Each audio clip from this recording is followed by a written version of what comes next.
This is an application. Niye mi talep ediyoruz? Короче, апли tanıklarını o maksimum derecede.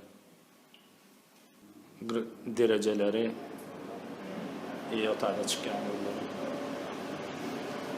Şaşkın ediyor.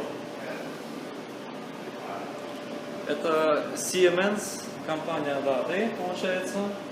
İçinde otomatik geçirdim. Arduino'dan derdi varsa, yani application'ın API'nin bağlanışını açıp veriyorum. Ulanlar soğukları radyo mu görüyor musun? Okey.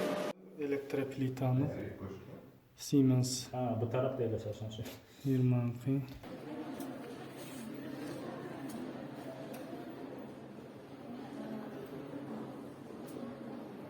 It works.